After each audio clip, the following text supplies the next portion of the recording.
This is News 3 Now at 6. Thank you for joining us. We start with our first warn forecast as snow will be headed our way pretty soon. That's right. Friday night is an alert day as rain turns into snow, and that'll continue into Saturday as well. Meteorologist Chris Reese tells us how much accumulation we can expect. Chris? Yeah, that's right. We're watching the rain and snow chance into tomorrow, as you said, likely transitioning over to a period of all snow. But some of that could be a heavy, wet snow. So even though I don't expect amounts to be major, shoveling is going to be a little bit harder by the time this is all said and done, and some things could be a little bit weighed down. Here's that storm system right now. It was offshore yesterday, and now it's over land. The air balloons are starting to finally tap into that and give us a better handle of what we can expect into tomorrow. But this is bringing snowflakes to parts of the Four Corners, along with showers of thunderstorms. Places like Phoenix, it's been weeks and months since they've truly seen even some rainfall. Doppler track for us is all clear as of now, but here's how that may change as we move into tomorrow. By late morning, early afternoon, a couple of showers may begin to break out. That transitions over to snow as we move into the evening and into the overnight hours as well. Now, how much? We're going to be talking about that. We're going to time it all out in further detail as well coming up in your full first warn forecast. Okay, Chris, we look forward to that. Now, snowplow drivers are gearing up for a big job. The pandemic, of course, changing where they're going. Brady Mallory joins us with a look at how the Streets Division will clean up the roads after the snow starts falling. Brady? Well, can you believe it? I saw a few people outside with short sleeves today, but all good things must come to an end. And when it comes to the plow drivers, not a lot is changing from last year, but you may notice them salting fewer streets this year. A spokesperson told us when it comes to the weather this weekend, they're ready for anything that it's going to throw at them. So here's the plan. Once the snow starts sticking to the roads, the trucks will be out. They'll start plowing and salting the major streets in the city. Brian Johnson says since Madison students are virtual learning and not in the buildings, drivers won't need to salt roads around schools. He says it's a small reduction, but it'll add up. It doesn't sound like a lot, but it's still going to wind up probably by winter's end with like hundreds of tons of salt saved. That's not going to be on the roads. It's not going to be in our drinking water. Well, once again, once schools start up again and Madison Metro returns to all of its routes, Johnson says drivers will go back to salting those roads. And if you want to learn more about the routes and which ones they are salting and not salting, you can visit the Street Division's website. Developing tonight, we are learning the pilot of the Madison-based F16 jet that crashed in Michigan's Upper Peninsula has died. The Wisconsin National Guard has not identified them yet. Officials with the 115th Fighter Wing say the jet crashed in the Hiawatha National Forest during routine training. First responders and the military spent all day yesterday searching for the pilot in the remote woods. As for what caused that crash, it's still under investigation. The 115th Fighter Wing Commander, Colonel Bart Van Roo, says, quote, "Today is a day for mourning, and the 115th Fighter Wing, along with the entire Wisconsin National Guard, stands with the pilot's family as we grieve the loss of a great airman and patriot." New at 6, a UW-Madison employee who drove his motorcycle through a group of protesters more than a month ago is now out of a job. Rich Yeager, a senior power plant operator on campus, was caught on video riding his Trump-stickered motorcycle through a group of protesters on the Capitol Square. But according to the Wisconsin State Journal, he doesn't think this is the reason he was fired. Yeager posted a 10-minute video on Facebook saying he was wrongfully terminated and he plans to hire legal help. At the end of the video, he zooms in on his motorcycle and says, quote, "This machine kills fascists." For the first time in a while, we're hearing local health leaders share some positive news, but they're doing so cautiously. We have not seen the post-Thanksgiving case surge many feared. Adam Dexter joins us live from the Align Energy Center with the latest and why experts say this could be happening. Adam? Yeah, well, prior to the Thanksgiving holiday, Wisconsin was seeing both a record number of tests and positive cases. And health experts said this could have become worse following the Thanksgiving holiday. And, well, tests are up over much of the country. They're not here. And now health experts are trying to figure out why. The wait for a COVID test at the Alliant Energy Center is shorter than it's been in some time, leaving public health leaders puzzled. Testing is down in Dane County and across the state. We don't know exactly why this is. During a briefing today, Janelle Heinrich of Public Health Madison, Dane County laid out the data. In the last 2 days, Alliance averaged about 1,500 tests, which is nearly half of the daily totals they saw during late November. It's possible that people rushed to get tested before Thanksgiving and not so many have been tested afterwards. And maybe the optimist in me thinks that perhaps we're just not seeing as many people get tested because they just don't need to. Dr. Jeff Potoff from UW Health is trying to think positively, too. So the optimist in me wants to say, how great would it be if people took our message to heart and didn't gather for Thanksgiving? But he says a number of factors are at play, including antigen testing and people with symptoms who might be ashamed to get tested. This, paired with the remarkably high positivity rate of more than 20%, has him skeptical the virus has loosened its grip on the state. We still prepare for the worst and hope for the best. A part of me really thinks that a lot of people are trying to do the right thing. They're trying to make the right decision. That's both now and until we see vaccinations having an impact this spring, which is still a long wait. And Potoff says in the meantime, the messaging around the winter holidays is going to be the same as the Thanksgiving holidays, which is to try and avoid any sort of large gathering if you can. And in the meantime, Potoff and other health experts say if you're feeling any sort of symptoms to come get tested at a test site like this one. Adam, thank you. After a day-long meeting, an advisory panel has endorsed Pfizer's COVID vaccine. The FDA is expected to follow the recommendation issued today by its expert advisors. In a 17-4 vote with one abstention, the group concluded the shot appears safe and effective against COVID-19 for those 16 years old and up. A final FDA decision is expected within days. It feels fast and slow at the same time because it's been, since COVID began and we've been talking about this. And yet what's happened is really the safety protocols and practices have not been compromised. You'd say the speed is really how quickly can we review? How quickly can we, consider where maybe before things would sit for a little while? Once approved, millions of shots will first ship to healthcare workers and nursing home residents.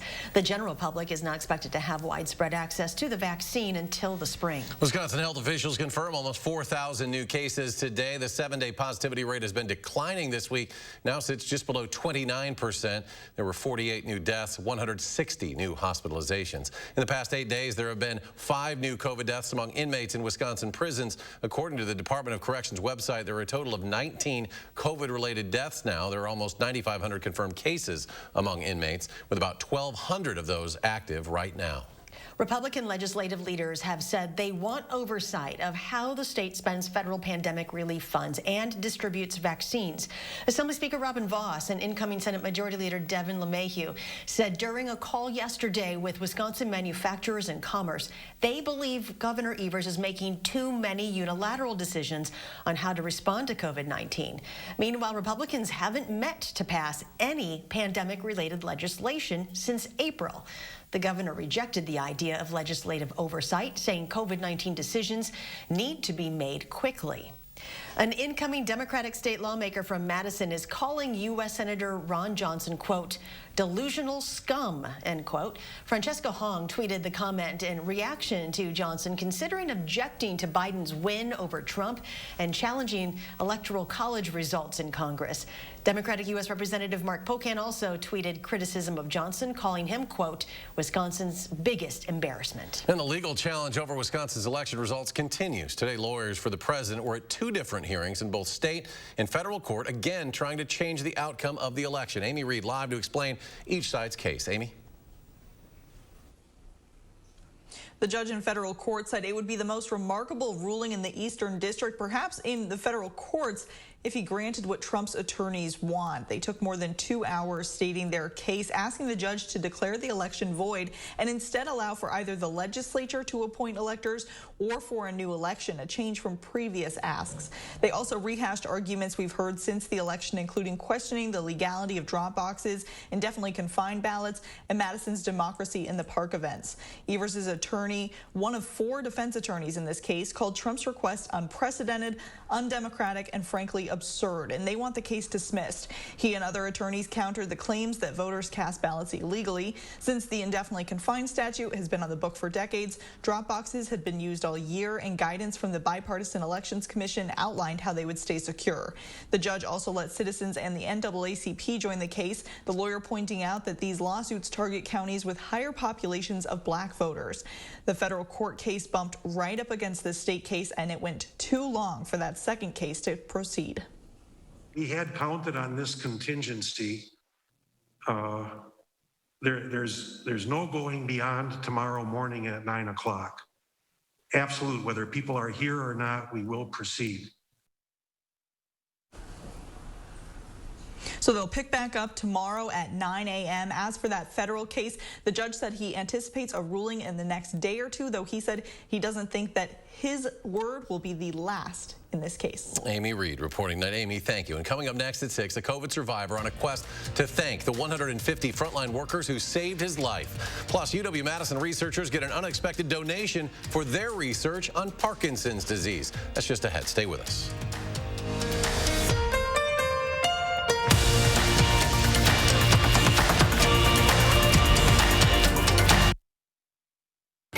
At Papa Murphy's, we make fresh pizza that you bake at home.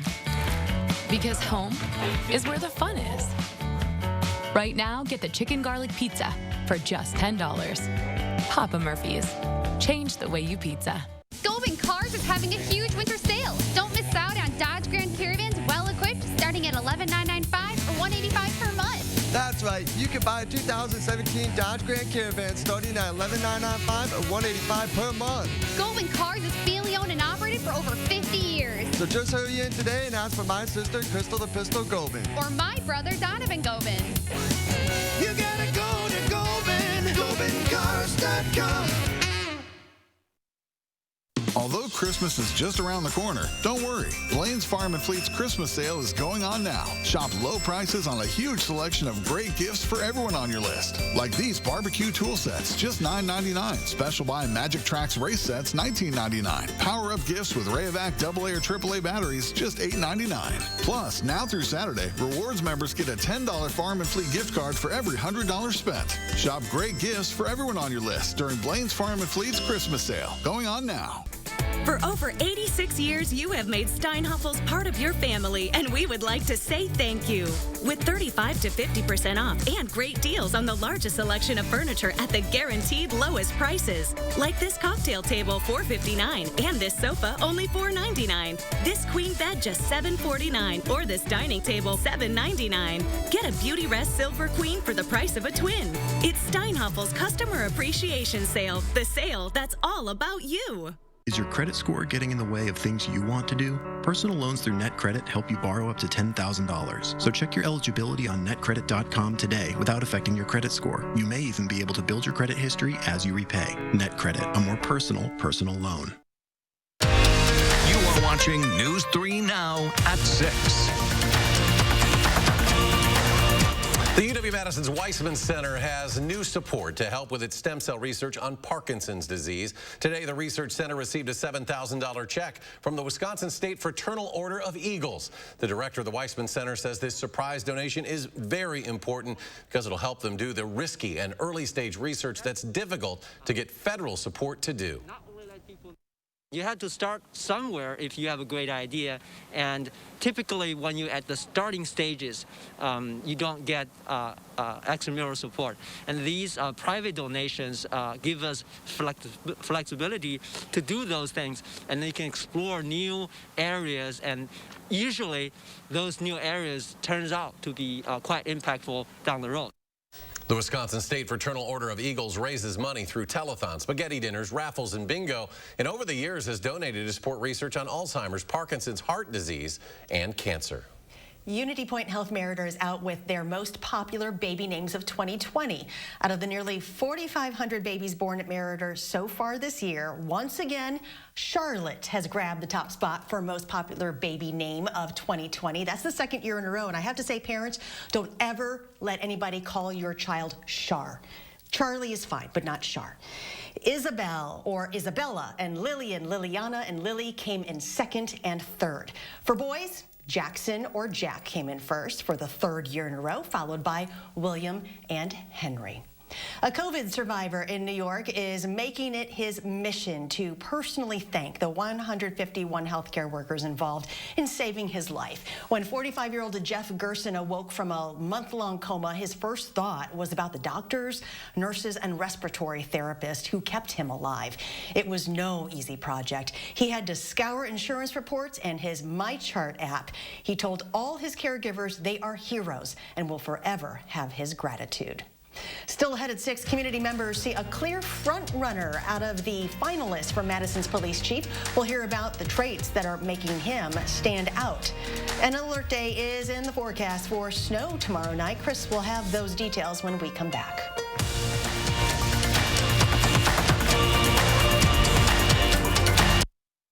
E-bikes, great for your health. Great fun. Great gifts. E-bikes just $780. Free storage till April. Or gift certificates half price. Example, $700 gift certificate, you pay just $350. At Crazy Lenny's E-Bikes. Update the lighting in your home today with help from Menards. Find your style with Patriot Lighting. We carry a great selection of indoor lighting products. Save on this 4-light Denzel chandelier and an oil-rubbed bronze finish. Right now, just $89.99. Sylvania True Wave LED bulbs produce clean and natural light to reduce eye strain. Pick up a 4-pack of 60-watt bulbs for $8.99. Plus, a Menards gift card is always a great gift idea. Get more for your kitchen now at the Brothers Main Big Kitchen Upgrade Sale. We want you to absolutely love your new kitchen, so you'll get big savings on the latest incredible products from GE and our risk-free 30-day price satisfaction guarantee. We want you to be 100% satisfied every time. That's why we're the More Store. The Big Kitchen Upgrade Sale with more selection, more savings, and more kitchen. Now at the Brothers Main, your local store for more since 1938. Raise your right hand and repeat after me. I solemnly swear that I will support the veterans of the United States Armed Forces. I will defend the Constitution Against all enemies. That I will commit to ensuring they are not forgotten. And I will enable veterans to live the same life of opportunity they have provided me. So help me God.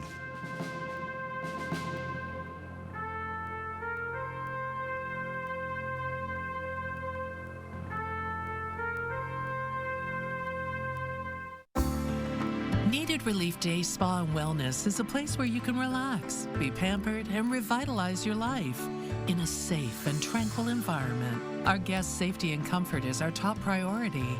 Revitalize yourself at Needed Relief today and give the gift of wellness to those you love with a Needed Relief gift card, available now online. It's exactly what we all need. Needed Relief Day Spa and Wellness, Madison's world-class wellness spa. E-bikes, great for your health. Great fun. Great gifts. E-bikes just $780. Free storage till April. Or gift certificates half price. Example, $700 gift certificate, you pay just $350. At Crazy Lenny's E-Bikes. You are watching News 3 Now at 6.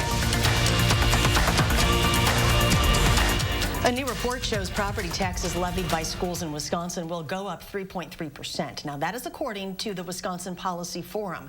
The actual increase for each homeowner, of course, varies depending on where they live. The 3.3% increase is smaller than in 2019, but still larger than any other year over the past decade. Just 5 people will get to vote on Madison's next police chief, but a community group wants it to be known they see a clear frontrunner and want you to know who he is. Jamie Perez spoke with them today after a public comment session last night that included more than a dozen speakers. Right, well, community members say that Madison really needs someone who's willing to not only help bridge the gap between the community and the police department, but within the department itself. And one candidate stood out among the rest. Out of the 4 finalists for Madison's next police chief, Ramon Batista got overwhelming support from the community at last night's Police and Fire Commission meeting. We must all recognize that policing in this country is entering a new era, and I see this time as an amazing opportunity to be at the forefront of pro-social, positive change for police and the communities that they serve. Batista was the Mesa, Arizona police chief until his abrupt resignation last year. Greg Golumbuk, the co-founder of Madison's community response team, said Batista rose to the top of his picks because of his courage, cultural competency, and heart. Madison residents generally want a humane and kind and progressive city.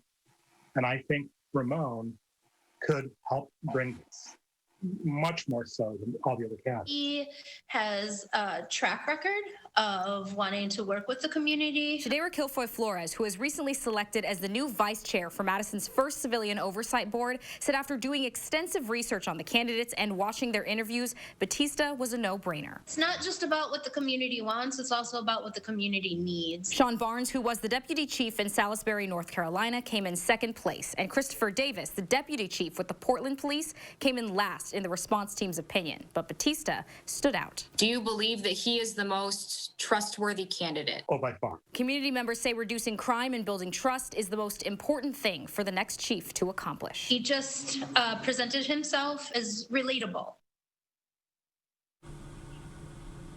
Now, the PFC has not yet voted on who the next chief will be, but you will have another chance to voice your opinion on who you think that should be at their next meeting on December 14th. Jamie, thank you. All right, here we go with the weather, and Chris has the latest look at tomorrow's snow chances. Chris? Eric, I'm watching this storm as it continues to get its act together over the desert southwest right now. Places such as Phoenix hadn't seen snow in more than 110 days, or rain in over 110 days. But they've got the rainfall overnight, last night, and into today. You're seeing snow in the higher elevations there. But that storm system, it's working its way towards the north and east. And already we're starting to see the cloud cover streaming out ahead of that. We have a cold front back towards the north and west. That pushes south and east as we go through time. And overall, it will put the brakes on. It slows down. As this system slows down, that same storm that was over the desert southwest that starts to work its way towards the north and east. This is 12:30 tomorrow. The leading edge of that precipitation trying to work its way on in. Tomorrow afternoon, we'll likely see rain and snow developing over the area. But as the sun sets, we start to get colder. That transitions over to a period of all snow. It'll be wet, it'll be heavy at times, and that'll take us into the overnight hours as well. Here's one of the things I want to point out, though. Dry air is going to be filtering in on the northern side of the system. That's going to lead to a very sharp cutoff in totals on the northern and western edge. Then it's warm air towards the south and east. There's still questions on how long we get this mixed line or potentially plain rain involved towards the south and east. So it's a very tricky forecast, and you'll see what I'm talking about when it comes to the snow totals in just a bit. We get a little break during the overnight hours on Saturday. Then towards Saturday morning and afternoon, we'll see a little bit more in the way of snowfall getting involved. The probability of seeing at least 2 inches of snow, that's up around 70%. You see the areas where that is most likely. My expectation is that most folks in this brightest shading here are going to get at least 2 inches of snow. But then we start to see the probability of 4 inches of snow. That comes down to about 40%. So while it's possible, that would likely be the upper range of a lot of those snow totals. Let's take you hour by hour. Clouds are going to increase overnight tonight into tomorrow. Temperatures never really make it beyond the mid-30s for those highs tomorrow. Here we are at 1:30. You see that mix starting to work its way on in. We transition things over to snow as we start to move into the evening.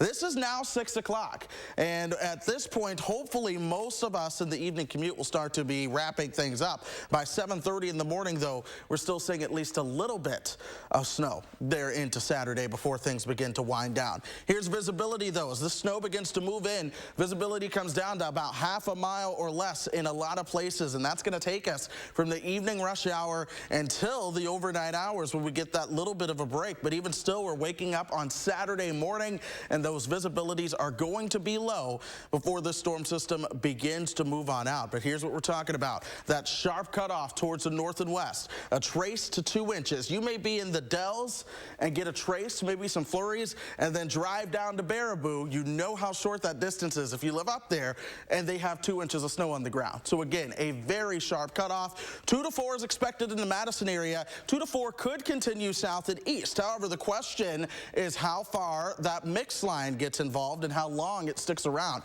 That is why for southern and eastern areas, I have you at a trace to 4 inches. It's a wide range, but still there are questions to be figured out. The alert day for Saturday. Sunshine returns on Sunday. Another chance for some flurries by next Tuesday and Wednesday. We'll be right back. News 3 Now First Warn Weather is brought to you by Lazy Boy Home Furnishings and Decor.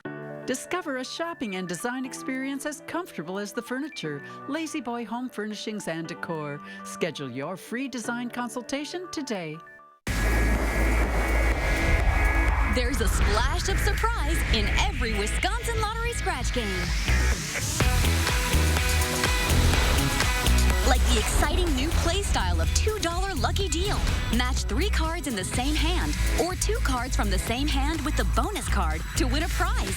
There's a chance to win up to 8 times on each ticket and a top prize of $4,000. Instant scratch games from the Wisconsin Lottery. Odds are you'll like them.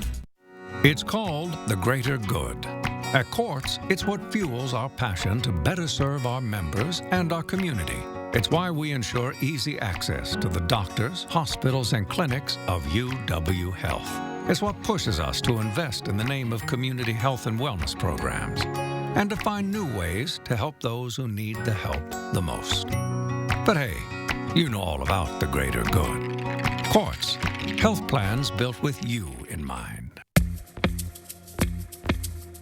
If your dry eye symptoms keep coming back, inflammation in your eye might be to blame. Looks like a great day for achy, burning eyes. Over-the-counter eye drops typically work by lubricating your eyes and may provide temporary relief. Ha! These drops probably won't touch me. Xiidra works differently, targeting inflammation that can cause dry eye disease. What is that? Xiidra? No! It can provide lasting relief. Oh. Xiidra is the only FDA-approved treatment specifically for the signs and symptoms of dry eye disease. 1 drop in each eye, twice a day. Don't use if you're allergic to Xiidra. Common side effects include eye irritation, discomfort, or blurred vision when applied to the eye, and unusual taste sensation. Don't touch container tip to your eye or any surface. After using Xiidra, wait 15 minutes before reinserting contacts. Got any room in your eye? Talk to an eye doctor about twice daily Xiidra. I'd prefer you didn't. Xiidra. Not today, dry eye. This holiday season, support our local businesses by using the Madison Magazine online Shop Local Holiday Gift Guide. Find the perfect gift locally with unique clothing, discounted gift cards, home decor, books, and more. Find it on MadisonMagazine.com today. Hey folks, Friday morning is an alert day. Hattie will time out the snow and just how much we could get. And we're checking in with local doctors on whether there's space in our hospitals if you or your loved one gets sick. We'll see you Friday morning. You are watching News 3 Now at 6.